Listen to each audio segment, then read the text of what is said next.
For decades, the internet lived entirely in boxes. To access its utility, you had to sit at a desk, stare at a screen, and manually type every command. This physical barrier meant that hospitals, factories, and our entire transportation grid operated in the dark. Without a digital connection to guide them, these sprawling systems were full of blind spots, forced to react to problems only after they occurred. The Internet of Things erased that physical barrier. Engineers began taking microscopic computing power and internet connectivity and embedded them directly into everyday objects. By dissolving the boundary between digital and physical, we have transitioned from manual checks to autonomous real-time observation. But to understand the risks of this transition, we first need to break down the technical layers that make it possible. The foundation of this 5-layer stack is the perception layer, hardware giving the internet eyes and hands via sensors and actuators. This includes wearable ECG patches or soil nodes tracking hydration. Captured data then moves up to the transport layer, pushing information to network hubs. The method of travel depends entirely on the device's environment. A smartwatch uses a short-range protocol like Bluetooth to reach your phone, while agricultural sensors rely on long-range infrastructure like 5G to transmit data across miles of farmland. Because these sensors rely on small batteries in the field, they cannot afford the heavy energy drain of traditional web browsing. Engineers solve this by using lightweight protocols like UDP, which send data without the overhead of constant network connections, saving precious battery life. Together, billions of low-power sensors form a vast, invisible nervous system, constantly streaming the physical reality of our cities and hospitals into digital data. Traditionally, the transport layer takes all this collected data and sends it miles away to a centralized cloud server for processing and analysis. But relying entirely on distant cloud servers creates latency.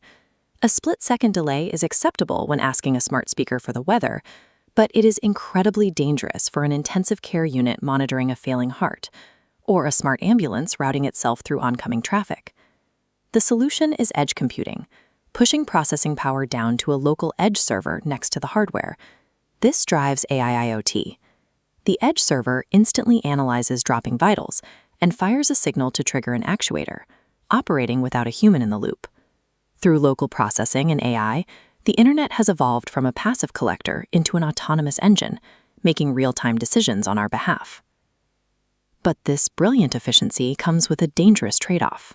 When you scale this architecture up, it multiplies into millions of access points, creating an infinitely large, highly vulnerable attack surface. The hardware hidden down at the perception layer is notoriously insecure. Manufacturers routinely ship these devices with weak default passwords, limited support for software updates, and inadequate encryption protocols to protect the data they transmit. These hardware flaws have catastrophic consequences. Attackers can intercept sensitive data mid-transmission, deploy ransomware to lock down physical hospital infrastructure, or hijack millions of insecure home devices to build massive botnets. Beyond the immediate security threats lies an ethical crisis concerning data ownership.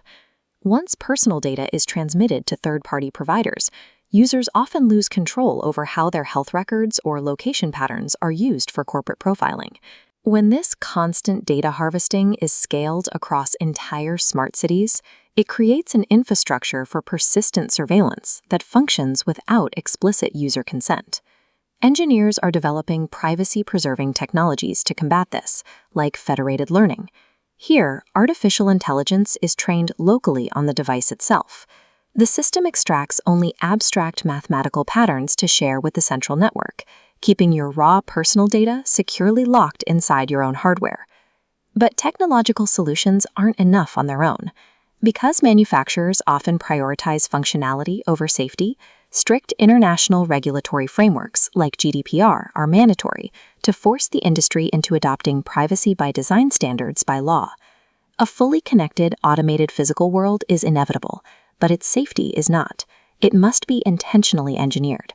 Otherwise, the cost of our new convenience will be our privacy.